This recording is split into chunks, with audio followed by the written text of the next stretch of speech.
mga ginoo, ginang at mga panauhin, buong galak at karangalan ko pong ipinakikilala ang ating panauhing tagapagsalita ngayong gabi, Miss Tracy Ann Bagtas Jongwer. Bigyan po natin siya ng isang masigawang palakpakan.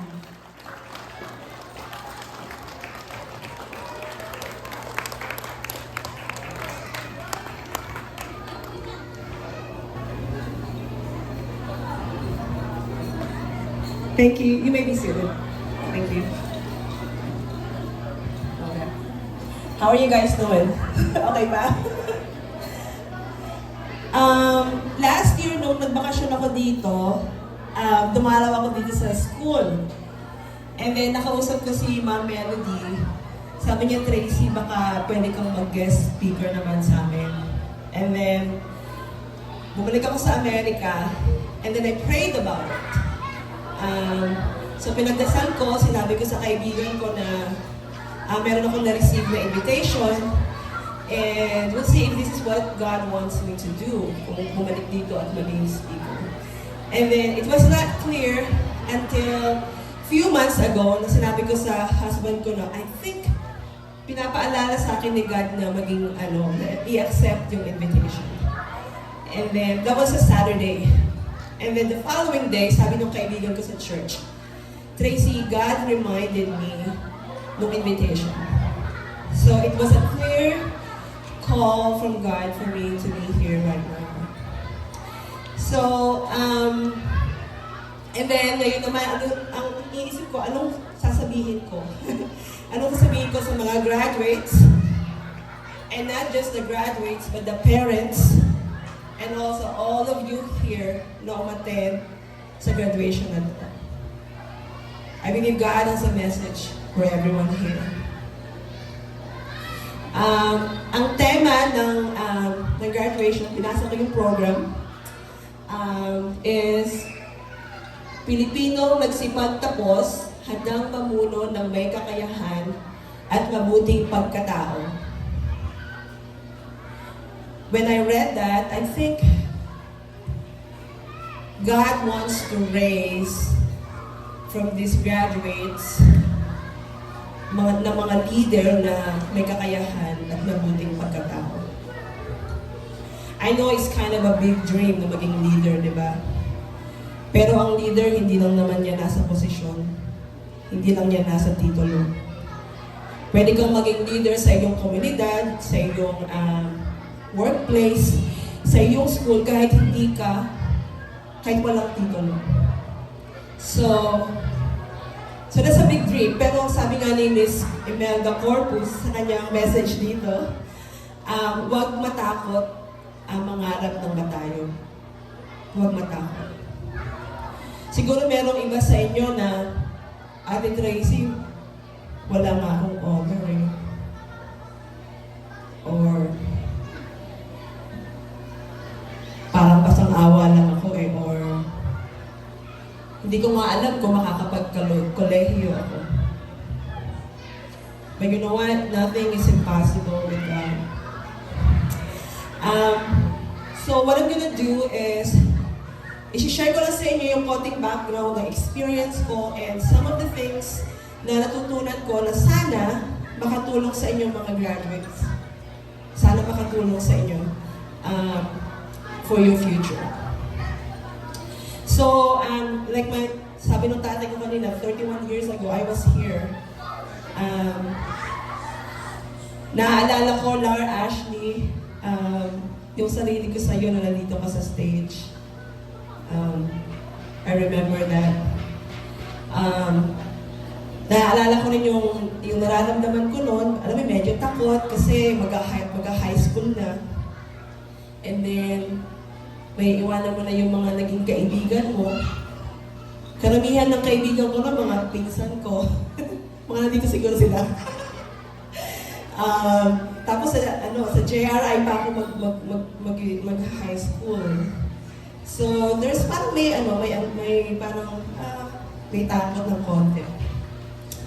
And then, also, I remember, ang mga magulang ko, mataas ang pangarap sa aming magkakapatid. So malaking tulong yun. Sa mga magulang, malaki ang tulong kapag mataas ang pangarap para sa mga anak. Kahit anumang circumstansya ng buhay nyo, okay lang ang mangarap. And then, dahil mataas ang ang pangarap ng magulang, masipag kami mag-aaral magkakapatid. We always give it our best kada grade. Yung nanay ko, kumukuha na yun ng summer vacation, kumukuha na yun ng textbook para sa next grade level. Kaya hindi namin masyadong ma-enjoy din yung vacation. Palaging advance. So there's that. In high school, madami ding natutunan, madami mga bagong kaibigan. And then college, sa Polytechnic University of the Philippines. Mas lumawak na yung mundo. And doon ko rin nakuha yung Bachelor's of Accounting. Yung journey ko ng school is a progress na matuto. But it's a lot of hard work.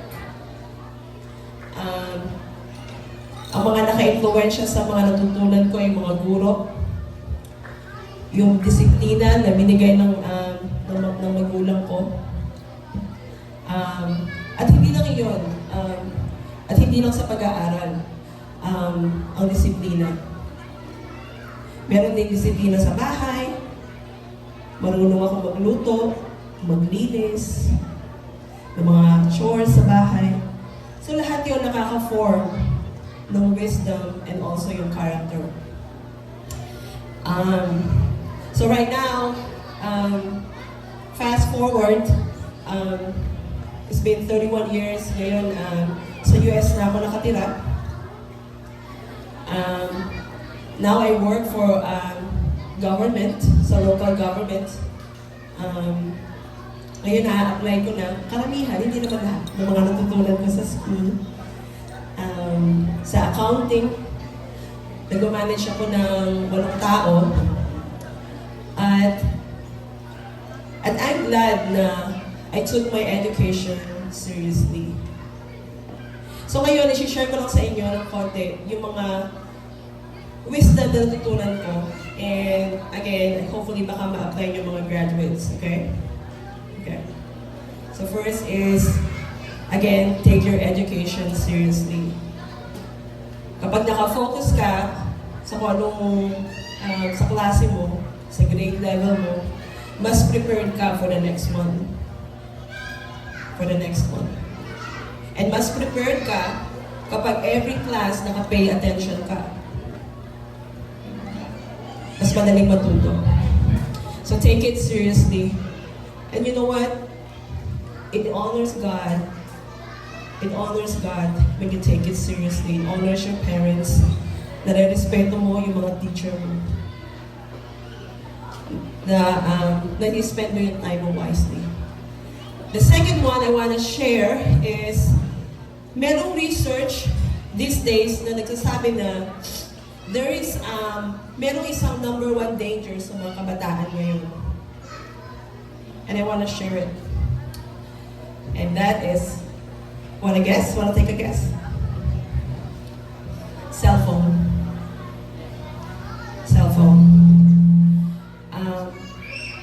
Iyan ang pang-ubos ng oras. Marami kayong na-access sa social media, sa internet, at masyado pa kayong bata para malaman kung ano ang totoo, minsan tama at mali. So just be careful. Okay lang naman may konting entertainment that parents wish need to guide their kids because they have so much access to information out there. You know, yung karunungan, hindi lang sa paaralan. Lahat ng konsumo mo sa internet or mga binabasa mo o mga pinapanood mo, lahat yan, it forms your mind. It forms your mind. And then lastly, para may pundasyon ka rin ng kaalaman, hindi lang sa natutunan sa school, my advice is, know the Word of God. Kasi paano mo malalaman ng tama at mali? Saan mo ibabase?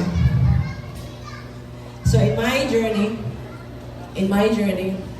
I've been learning, hindi lang ako accounting manager, parte rin ako ng isang Christian ministry for women.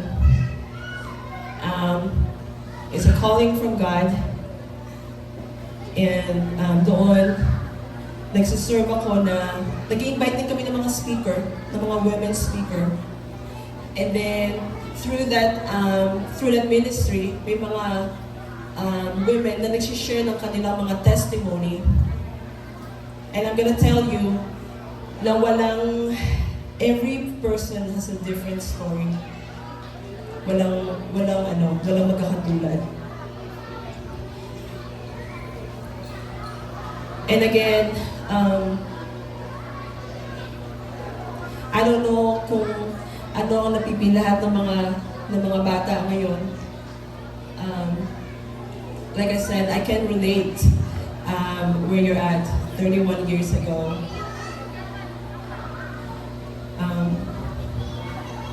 God has a good plan for each and one of you. Pero lahat kayo mga bata, may choice which path to take. God has a good plan, but every day you can take the wrong path or the good path. Sabi ng Bible, merong malawak ang daan na patungo sa kapahamakan at makitin ang daan patungo sa buhay. And nung share ko yung journey ko, siguro first 30-something years ng buhay ko, parang walang masyadong hindi naka-factor in si God. So I'm gonna share with you right now, sa journey nyo, next, I think middle school, right? Middle school, the next journey nyo. Make sure that you put God first. And kung hindi nyo alam kung paano gawin yun, you can pray. You can pray.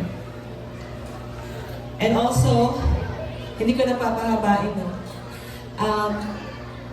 I think hindi coincidence na magsalita ako dito at the start of the Holy Week.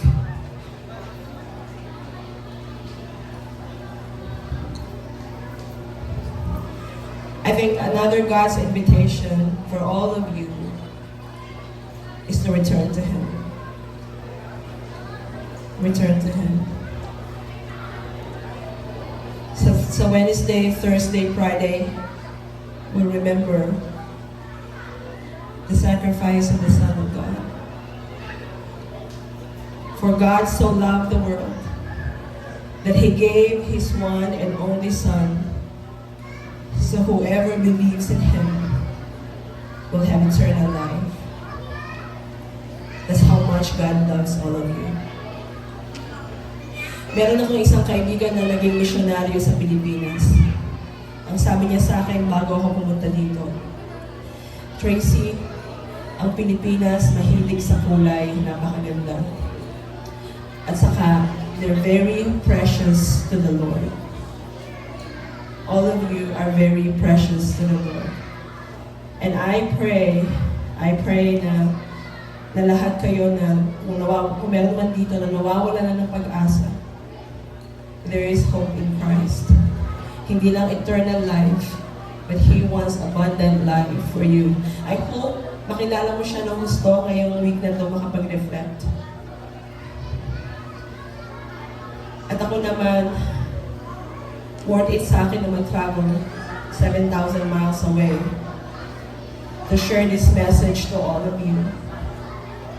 Ang buhay ko ngayon is to serve God alone and people. Accounting manager ako, I work for government, but I do it all for the glory of God. And that's what we want to do, right? We want to do it all for the glory of God. So I'm gonna end with a blessing. I'm gonna invite my husband, just say a little prayer, maiksi lang. I'm gonna invite you to bow your heads, and we're gonna ask the Lord for a blessing.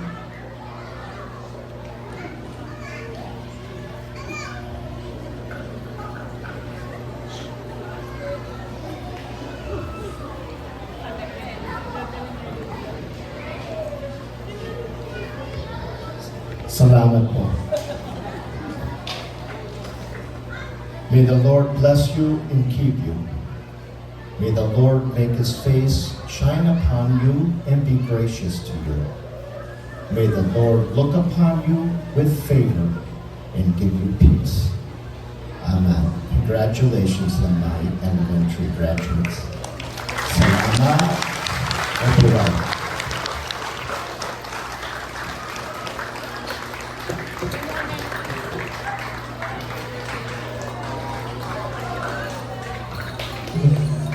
Muli nating bigyan ng masigabong palakpakan ang ating panahong tagapagsalita, Mr. and Mrs. Jungberg. At upang igawa ng Certificate of Appreciation, tinatawag po namin dito sa tanghalan ng aming butihing unang guro, Ginang Imelda S. Corpus.